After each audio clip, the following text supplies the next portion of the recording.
화재 판결 짚어보는 법정 큐브 시간 마련돼 있는데요. 도진기 변호사, 사회부 법조팀 나확진 기자와 오늘도 함께하겠습니다. 어서 오십시오.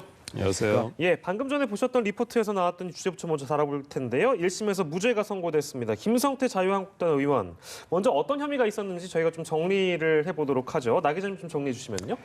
네, 김 의원은 국회 환경노동위원회 소속으로 있던 2012년에 국정감사 기간에 이석채 당시 KT 회장의 국정감사 증인 채택을 무마해주고 예. 그 대가로 딸의 정규직 채용이라는 형태의 뇌물을 받은 혐의로 작년 7월에 재판에 넘겨졌습니다. 예.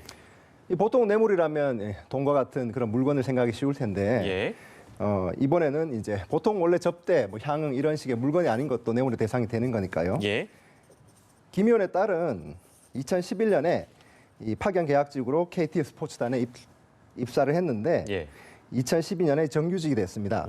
검찰은 이 과정을 뇌물로 본 겁니다. 네. 근데 이제 이 과정에서 사실 쟁점들이 좀 있었잖아요. 지금 이제 설명해 주신 바에 따르면 파견 계약직으로 왔다가 2012년에 정규직이 된 부분에 있어서 이 과정에 어떠한 형태로든 김성태 의원이 개입이 됐었을 것이다. 이제 이 부분이 쟁점이었던 걸로 기억을 하는데 어떻게 저희가 좀 해석해야 됩니까? 네, 이 검찰은 김 의원 딸이 이 공채 당시에 입사 지원서를 내지 않았고 적성 검사에도 응시하지 않았고 이 뒤늦게 치른 인성 검사도 불합격으로 됐는데 결국은 최종 합격이 됐다. 이 과정에서 이제 이 전 회장이 지시를 했다. 이렇게 이제 보고 뇌물 혐의로 적용을 했습니다. 예. 오늘 이 선고를 보면 이 무죄 판단에 대한 근거와 배경이 있을 것 같습니다. 도진기 변호사께서 좀 분석을 해주신다면요. 예, 이 사건에서 이제 쟁점이 결국 그거였죠. 이 김성태 전 의원이 딸 부정 채용을 부탁을 하고 그 대가로 이제 받은 것이 뭐냐면 이제 이석채 전 KT 회장은 그 당시 2012년도에 국정감사의 증인으로 채택될 운명이 있었습니다. 그걸 좀 무마해 달라라는 청탁을 했고 거기에 대한 대가로 김성태 의원이 딸 부정 채용을 해받았다 이런 구조인 거거든요. 말하자면 이제 조금 정확히 해야 될 부분이 뇌물죄에서 청탁은 증례자가 하는 겁니다. 여기에서 청탁은 뭐냐면 KT 전 회장이던 이석채 씨가 한 나 증인 좀 무마해줘라는 게 청탁이고요. 그에 대한 대가로 그러면 내 딸 부정 채용해줘라는 이런 구조가 성립했다라는 게 검찰의 기소 내용인 거예요. 근데 그 구조가 뭐냐면 국정감사로 증인이 채택되는 현안이 있었던 것이 2012년이에요. 그런데 2012년 그 무렵에 이 김성태 의원하고 이석채 전 KT 회장이 만나서 어느 모 일식집에서 만나서 그런 청탁과 대가성 얘기가 오갔다라는 것이 바로 서유열 전 KT 사장의 진술이자 증언이었어요. 그래서 이것이 인정되면 바로 이 두 사람은 유죄로 되는 거고 어떻게 할 수가 없는 상황이었거든요. 근데요? 근데 문제는 여기서 김성태 전 의원의 측의 주장 뭐였냐면은 아니다. 나 이석채 사장을 그 음식점에서 만난 것은 맞는데 그건 2012년도가 아니라 2009년도였다라는 겁니다. 2009년도에 시기가 달랐군요. 그렇습니다. 2009년도는 뭐냐면 문제가 됐던 김성태 의원의 딸이 대학생이던 시절이고 김성태 의원의 딸이 인턴으로 채용이 되기도 전이에요. 인턴으로 채용된 게 2011년이니까요. 그때 만났다면 딸의 채용 청탁도 있긴 어렵고 더군다나 국정감사를 증인 무마해라는 그 현안 자체가 없었던 시기였기 때문에 그때 만난 거라면 이 뇌물죄 구조 자체가 성립이 안 되는 거죠. 근데 서유열 전 사장은 2012년에 만나서 그런 청탁이 오갔다로 증언했지만 이 재판에서 결정적인 장면이 뭐냐면 그 뒤에 같은 일식집에서 그 식당에서 2009년도에 서 사장이 말한 그 식대가 결제된 카드 영수증이 나온 거예요. 그러다 보니까 재판부가 이 핵심적인 증인이자 증거가 바로 이 서유열 전 사장의 증언인데 이걸 못 믿겠다 이거예요. 신빙성이 좀 떨어진다. 그래서 이게 신빙성이 떨어지니까 이 뇌물죄 기소 자체가 무너져 버린 겁니다.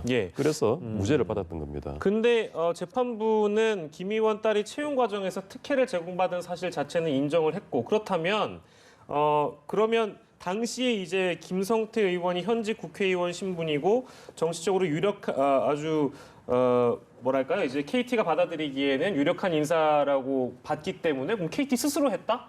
이렇게 봐야 됩니까? 그렇죠. 전 판결하고 이번 판결하고 합쳐보면 그런 결론이 나오는 거죠. 전 판결에서는 이석채 전 회장이 김성태 의원의 딸을 부정 채용시켜준 것은 맞다라고 인정을 했거든요. 예. 그러면서 업무방해로 1년의 형을 내렸습니다. 예, 예. 근데 이번에는 그 김성태 전 의원의 채용은 부정한 어떤 그 절차를 거친 것은 맞다. 예. 하지만 김성태 의원이 어떤 그 대가성으로 네.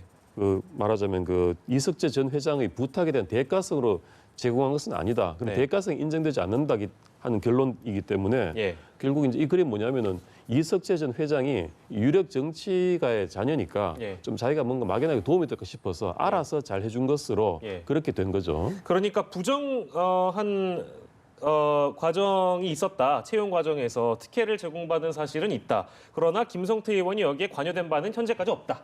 이게 이제 결론일 수 있겠습니다. 오늘 김성태 자유한국당 의원의 모습 저희가 준비해봤는데요. 먼저 보고 돌아오도록 하겠습니다. 그동안 흔들림 없이 재판 과정을 통해서 실체적 진실을 하나하나 밝혀나가면서 이 사건의 실체가 드러났습니다. 항소심에서도 검찰은 더 이상 특별한 항소 이유를 찾지 못할 것입니다. 저희 당헌 당규에서는 1심에서 무죄가 되면은 사실상 공천심사 과정하고는 별개입니다.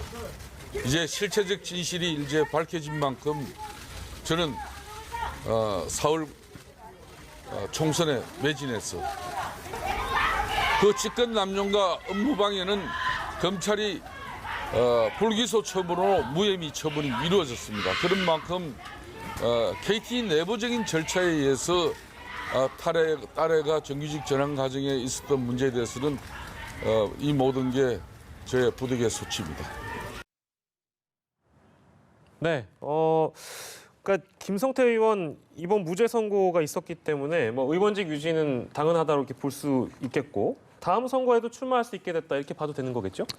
네, 일단 이번 무죄 판결로 김성태 의원 의원직 유지는 뭐 문제가 없게 되었습니다. 예. 이 공직선거법에 따르면은 이제 선거법이나 정치자금법 위반 그리고 뇌물수수 등으로 100만 원 이상 벌금형이 확정이 되거나 예. 그 외 다른 일반 범죄로는 이제 징역형이 확정이 되면 피선거권이 상실이 됩니다. 예. 이 형이 확정이 되어야 되기 때문에 1, 2심에서 징역형이 선고됐다거나 구속이 됐다고 해서 이렇게 피선거권이 바로 없어지는 건 아니고요. 예.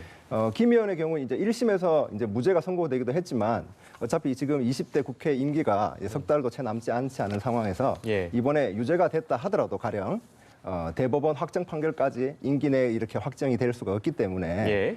김 의원이 항소를 포기하지 않는 한 의원직을 잃을 가능성은 애초부터 없었다 이렇게 이제 단언할 수도 있겠습니다. 예, 예. 다만 이 정당에서 4월 총선과 관련해서 공천 심사 기준을 마련을 할 텐데 예. 그때 이제 1심에서 만약에 유죄가 선고가 됐다면 이 공천 심사 기준에서 이 걸러질 가능성도 있었을 텐데 예. 이제 방금 김 의원이 이제 얘기하듯이 언급이 나왔죠. 네. 예, 그런 이제 공천 심사에서의 제약에서도 어느 정도 벗어나게 된 것으로 이렇게 보입니다. 예.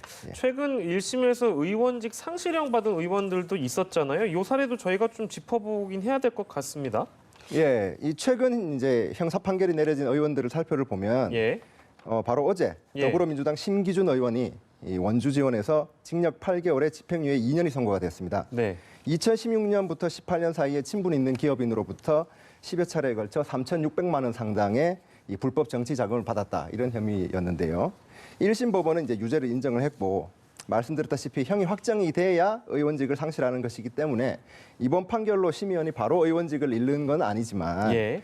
심 의원은 근데 이제 항소하겠다는 의사를 밝히면서도 네. 21대 총선 출마의 꿈은 접겠다, 출마하지 않겠다 이렇게 이제 의견을 밝혔습니다. 예. 어제 이제 무소속 이정현 의원 판결도 있었는데 이정현 의원 같은 경우에는 이제 벌금 1,000만 원이 방송법 위반으로 확정이 됐습니다. 여기는 선거가 아니죠? 그죠? 선거가 아니기 때문에 예. 징역형 이상이 되어야 예, 예.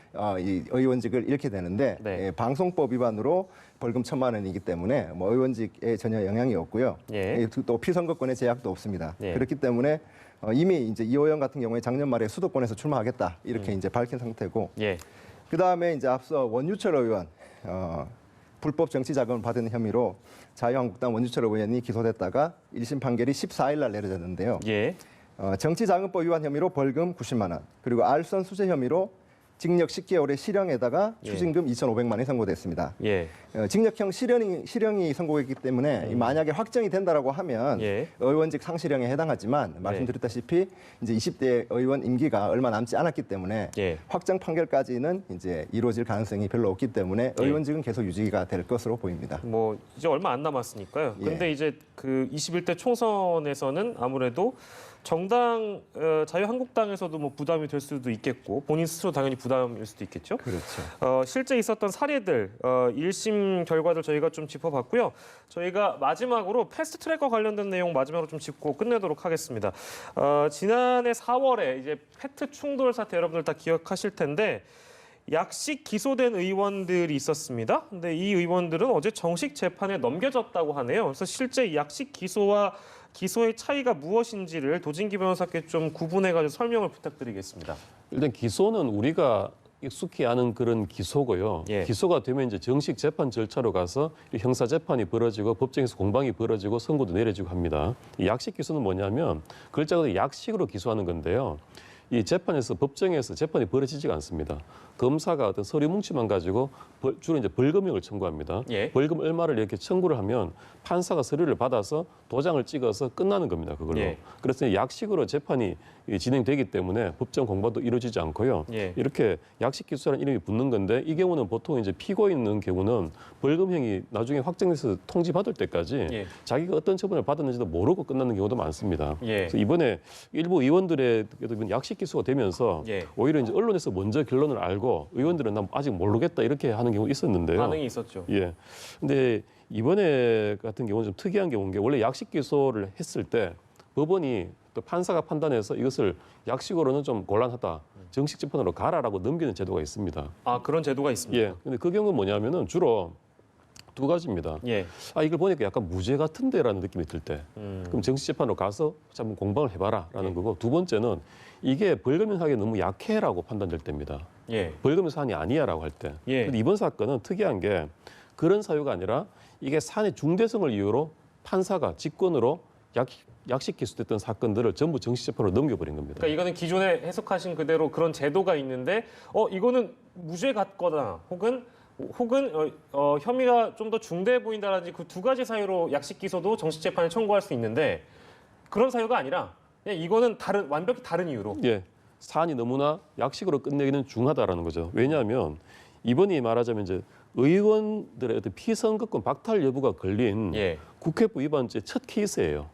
이게 법이 만들어진 지 2013년인데 이번에 처음 적용 여부가 갈린 그 범죄입니다. 예. 그래서 이 경우를 이렇게 그냥 검사의 서류 심사로 예. 도장 하나 찍어서 끝내기는 너무 곤란하지 않느냐라고 예. 해서 판사가 정식 재판으로 다들 넘겨버린 겁니다. 예. 그러면 실제 재판에 가서 그럼 공방을 벌이는 거예요? 의원들이 가서? 그렇습니다. 이제 모든 의원들이 전부 다 법정에 서게 됩니다. 약식 기소인데도 불구하고 패스트트랙 충돌 사건은 이제 사안이 중대하기 때문에 정식 재판에 회부가 되었다. 여기까지 저희가 좀 오늘은 정리하도록 하겠습니다. 네, 법정 큐브 마무리하죠. 오늘 도진기 변호사, 나박진 사회부 법조팀 기자와 함께했습니다. 감사합니다.